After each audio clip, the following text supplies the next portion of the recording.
என்னோட பெரிய இன்ஸ்பிரேஷன் வந்து என்னுடைய அப்பா. எங்க ஓகே. அப்பா வந்து அவங்க பிசினஸ்மேன். ஸோ அவங்க பிசினஸ் வச்சு ரன் பண்ணிட்டு இருந்தாங்க.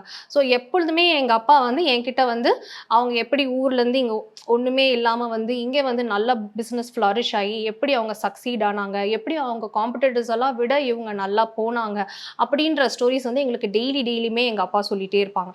ஸோ அவங்க கிட்ட இருந்து நான் நெறைய சின்ன வயசுலேருந்து இந்த ஸ்டோரீஸ் எல்லாம் நெறைய கேட்டுருக்கேன். ஸோ வந்து அது டீஃபால்ட்டாவே எனக்கு என்னுடைய சப்கான்ஷியஸ் மைண்ட்ல அது இருக்குன்னு நெனைக்கிறேன். நான் வந்து அது எந்த இடத்துலயுமே நம்ம இத எங்க இம்ப்ளிமெண்ட் பண்ண போறோம் அப்படின்னு நான் நெனைச்சாலும், அவங்க சொன்ன அந்த ஸ்டோரீஸ் எங்க அப்பா சொன்ன ஸ்டோரீஸ் வந்து ஆட்டோமேட்டிக்கா என்னோட சப்கான்ஷியஸ் மைண்ட்ல இருக்கு. ஸோ அப்பவுமே இந்த மாரிலாம் சொல்லுவாங்க.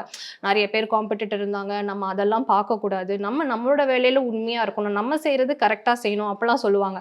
ஸோ இப்படிலாம் இருக்கும்போது நான் யாரதையுமே பார்க்கணும்னு யோசிக்க மாட்டேன். அண்ட் எனக்கு என்னோட இந்த கரியர்ல வந்துட்டு என்னோட பிக்கஸ்ட் ரோல் மாடல் வந்து என்னுடைய அப்பா தான்.